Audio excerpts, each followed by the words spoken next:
Hola, en la serie de videos que ahora iniciamos hablaremos de la vida y obra de Aristóteles.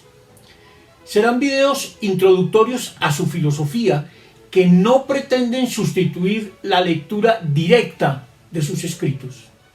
Fueron pensados y elaborados para personas que, si no tienen formación en filosofía, les interesa conocer su pensamiento por la relevancia que tiene para la historia del conocimiento humano y por la vigencia que aún hoy conserva.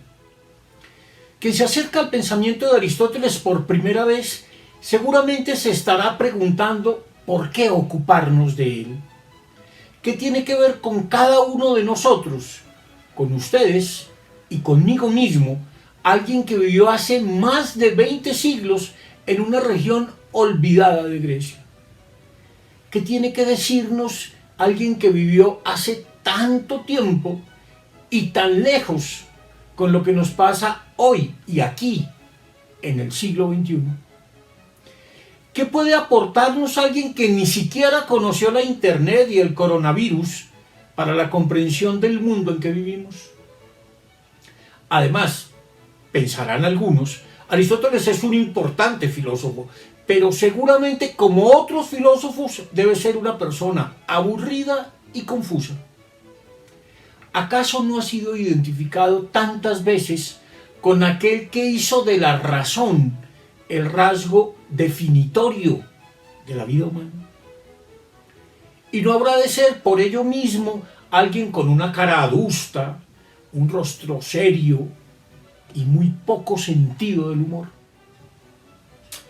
Comprendo el sentido de estas preguntas. Me parecen correctas y sinceras. Creo además que es importante plantearlas, pues muchas veces una buena forma de adquirir conocimiento es expresando posibles objeciones a lo que se nos pretende enseñar. Espero poder responder a estas objeciones. Claro que para ello tengo que solicitar tu paciencia. Me tienes que dar el tiempo necesario para responderlas a partir de mi conocimiento y de mi lectura de la obra de Aristóteles. Empecemos entonces. Voy a empezar contándoles algo que he ido descubriendo a medida que profundizo en su obra. Mucho de lo que sabemos hoy, y sobre todo muchas cosas esenciales que están a la base de nuestro conocimiento del mundo, se las debemos a Aristóteles. Y si no a él, en muchos casos a quienes tuvieron que pensar muchísimo para encontrar una mejor solución a la que Aristóteles ofreció en su momento. Tal vez esto solo lo pueda mostrar con algunos ejemplos. ¿Recuerdan que de niños aprendimos cosas como que los seres vivos nacen, crecen, se reproducen y mueren? ¿O que hay 5 sentidos básicos: vista, oído, olfato, gusto y tacto?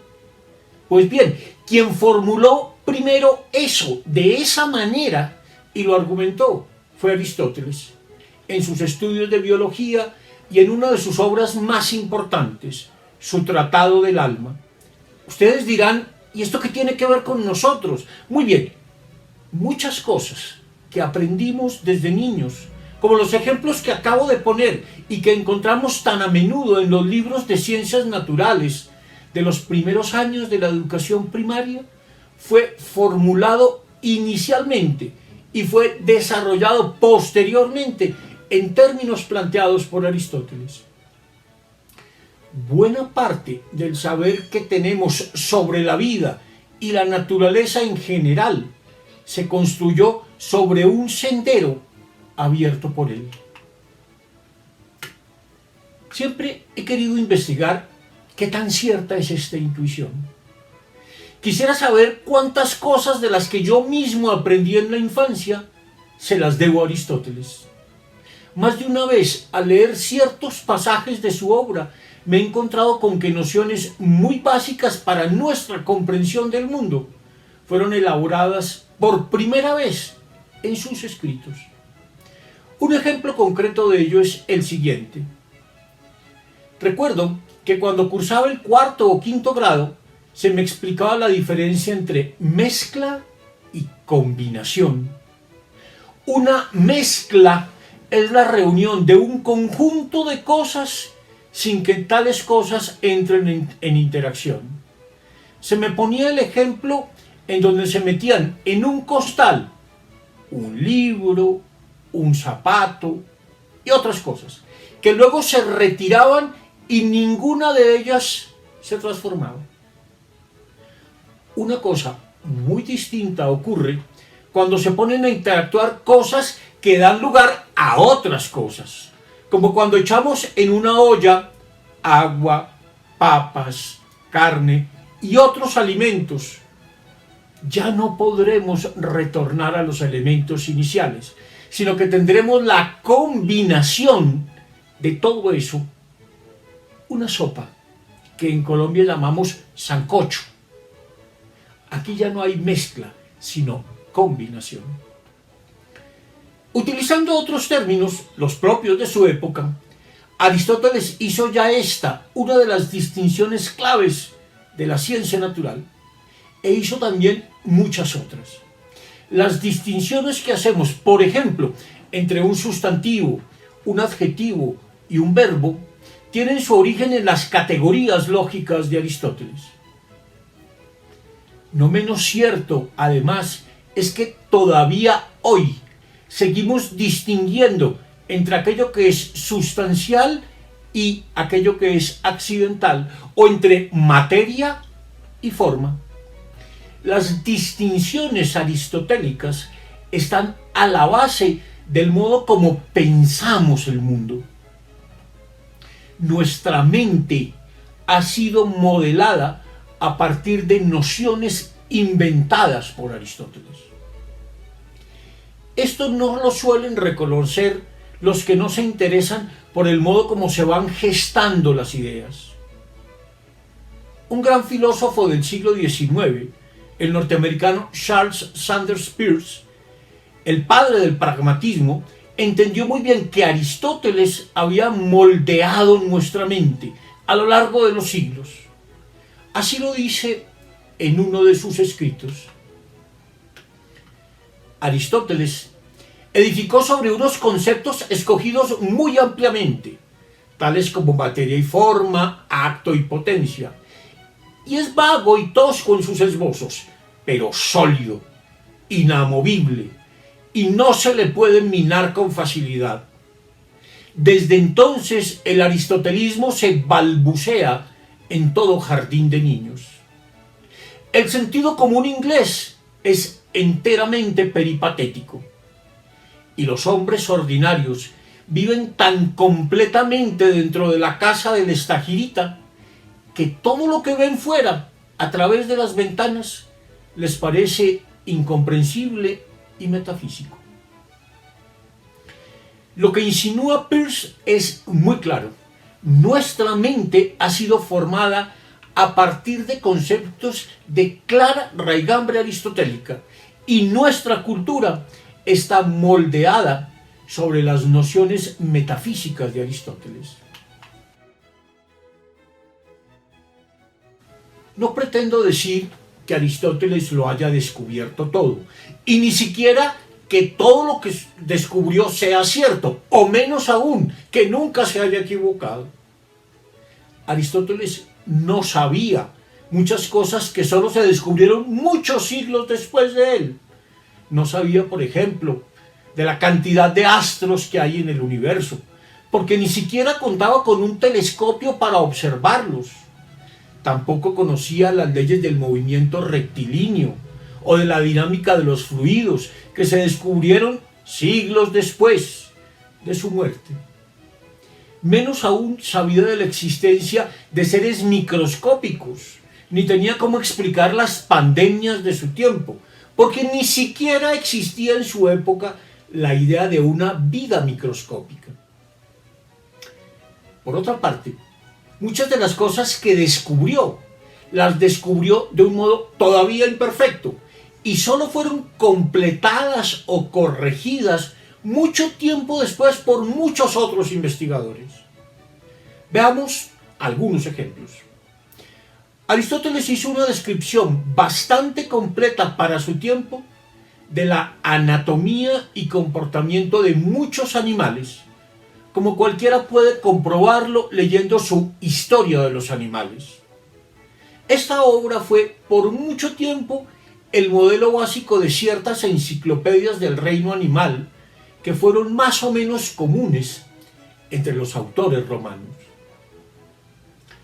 Sin embargo, él no contaba con los métodos e instrumentos para investigar los animales con que contamos hoy, ni microscopios para observar microorganismos, ni chips electrónicos para poder seguir un tigre, un leopardo, un delfín o una ballena. Aún así, muchas de sus descripciones son bastante acertadas.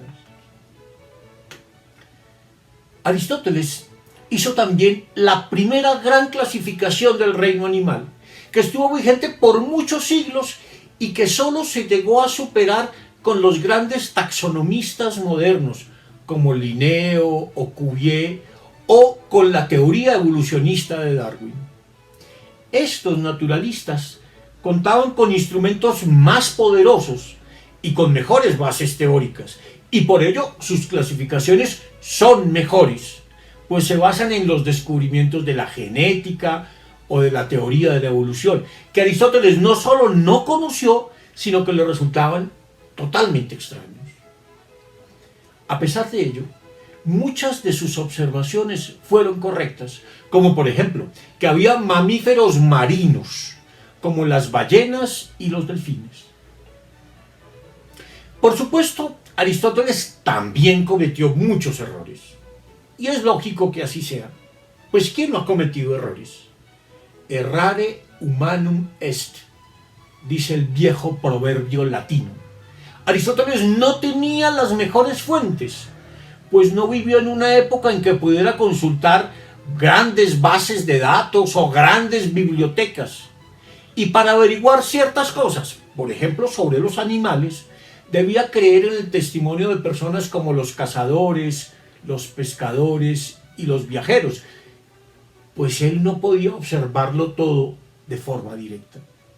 Además, tuvo que apoyarse muchas veces en teorías erróneas de sus predecesores, pues no tenía cómo rebatirlas, por lo menos a primera vista.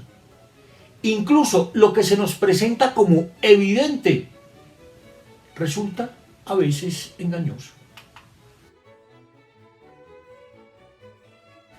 Una muestra de cómo lo que nos puede parecer evidente o simplemente normal puede ser erróneo o fantasioso es la siguiente.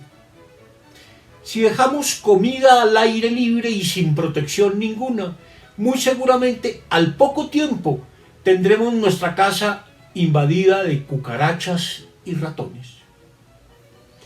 ¿Qué impide pensar que es allí, en medio de la mugre que se acumula en los rincones de una casa o en una alacena donde se guarda comida, donde nacen los ratones y las cucarachas?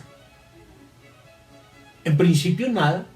De hecho, eso fue lo que se creyó por muchos siglos, y hasta bien entrado el siglo XIX. Lo llamaban generación espontánea. Aristóteles creía en la generación espontánea, es decir, en la idea de que la vida se podía generar de cierta materia orgánica en descomposición. No era absurdo creerlo, nada parecía contradecirlo, y más bien observaciones simples parecían confirmarlo.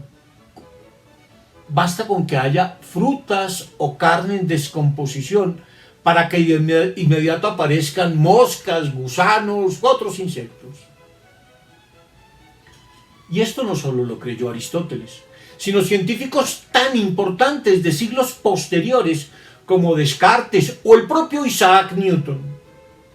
Fue solo hasta el siglo XIX que esta teoría dejó de ser creíble, pero para ello tuvieron que pasar muchas cosas. Solo en el siglo XVII, Francesco Redi, un médico italiano, hizo dudar de la generación espontánea, cuando puso carne en 3 frascos, dejando abierto solo uno de ellos. Y pasado un cierto tiempo, solo en ese frasco que había dejado abierto, había moscas, gusanos y otros insectos. Pues allí esos animalitos habían puesto sus huevos, mientras no pasaba lo mismo en los otros 2. Sin embargo, fue solo hasta 1861, segunda mitad del siglo XIX, cuando Louis Pasteur realizó sus experimentos, que se mostró de forma definitiva que los microbios se originan a partir de otros organismos y que la idea de generación espontánea fue desterrada para siempre de la ciencia, pues quedó claro que la vida no puede proceder de la materia muerta.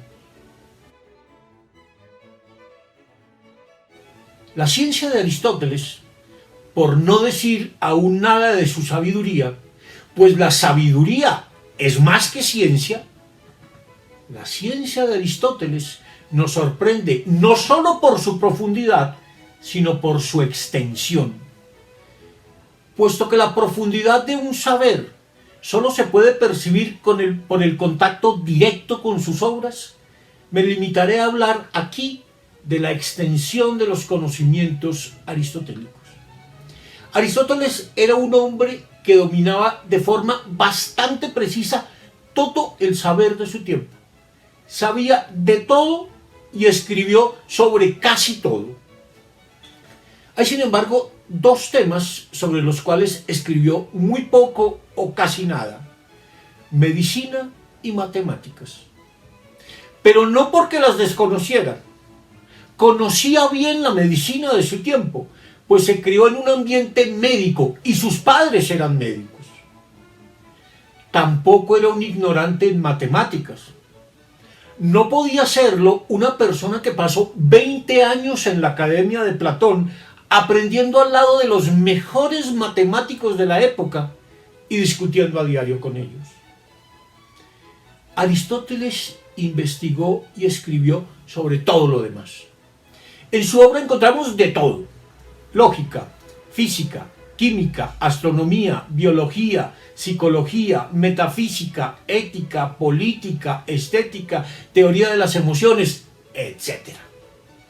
A lo largo de la historia, además, sus distintas obras han sido un punto de referencia obligado de muchas disciplinas. Sus escritos sobre animales los siguen leyendo muchos biólogos. Sus textos sobre ética siguen siendo hoy una de las fuentes fundamentales de la reflexión ética. Su poética es una lectura obligatoria para los interesados en teoría literaria o en los estudios sobre comunicación. Y eso pasa con casi todas sus obras, que se leen todavía hoy como una de las fuentes esenciales del saber humano en las diversas ciencias. Aristóteles no solo fue, como dijo Karl Marx, el hombre más sabio de la antigüedad, sino que es, según la bella expresión de Dante Alighieri, il maestro di coloro che sanno, el maestro de los que saben. Para mostrar la dimensión de Aristóteles como pensador e investigador, el profesor español Alfredo Marcos utiliza un recurso muy interesante en su biografía de Aristóteles. En dicho libro hace una comparación que, aunque un poco forzada, pues da cuenta de un autor antiguo, en términos de personas del último siglo, resulta sugerente. Lo que con ella nos sugiere es que es como si en la figura de una sola persona, Aristóteles, se reunieran el mayor lógico, el más importante científico, el más conocido observador de los animales, el mejor filósofo, el mejor psicólogo, el asesor de grandes políticos y empresarios y el mejor crítico literario y artístico de toda una época. Sería, para ponerlo en términos actuales, como si en una misma persona habitaran un científico de la altura de Einstein, un naturalista como Jacques Cousteau, un filósofo como Michel Foucault, un crítico de arte, lingüista y literato como Humberto Eco, y algunos más. Por supuesto, la comparación es exagerada y no hay que tomarla textualmente. Sin embargo, sirve para mostrar la tremenda amplitud de la obra aristotélica y sobre todo las múltiples facetas que tiene Aristóteles como pensador. Estamos ante alguien que es a la vez un gran científico natural, un maravilloso observador de los animales, un filósofo especulativo muy fino, un hombre con un profundo sentido de la vida personal y política, con una gran sensibilidad ética y estética y una inmensa comprensión de los secretos de la creación literaria, el discurso político y las emociones. Un hombre de verdad polifacético. Es claro que no soy ni pretendo ser objetivo. Me fascina Aristóteles. He disfrutado por años de la lectura de sus textos, no porque sean fáciles, sino porque son bellos y profundos, y porque se saborean como esos dulces que son tan duros que podrían romper nuestra dentadura, pero tan sabrosos que su disfrute es mayor cuando se saborean con despacio y con deleite. Me encantan muchos de los pensamientos de Aristóteles. Sus frases magistrales me resultan guías para una vida mejor.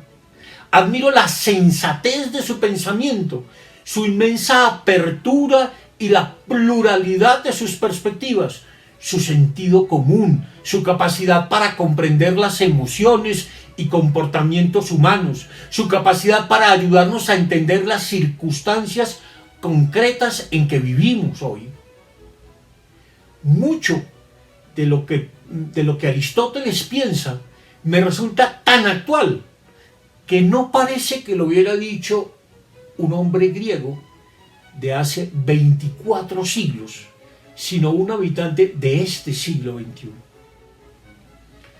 Esto es lo que quiero compartir con ustedes en este video y los que vendrán. Mi comprensión y percepción de una filosofía que sigue tan viva hoy como cuando fue inicialmente formulada. Pero para que podamos disfrutar de la sabiduría de Aristóteles, tendrán ustedes que hacer un esfuerzo para situarse en su tiempo y lugar específicos. La Grecia y particularmente la ciudad de Atenas del siglo IV a.C.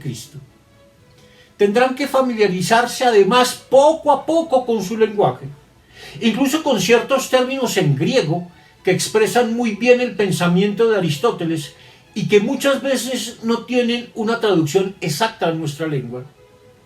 Tendrán que familiarizarse con el modo como razona y con los énfasis que hace en cada uno de sus argumentos. Intentaré, desde luego, ayudarles en todo ello en cuanto me sea posible. Hay algo, sin embargo, en lo que no puedo sustituirlos, en el contacto directo con la obra de Aristóteles. Quien quiere conocer y comprender a un filósofo y dejarse iluminar por su sabiduría, tiene que establecer un contacto directo con sus obras. Para facilitar esto último, al final de cada video les haré algunas sugerencias de textos que pueden ir leyendo para completar mi presentación. Culmino por hoy. Muchas gracias por su atención. Los invito desde ya al próximo video, donde empezaré contándoles cómo fue la vida de Aristóteles y donde no faltará, eso espero, uno que otro chismecito que podría resultarnos simpático. Hasta pronto.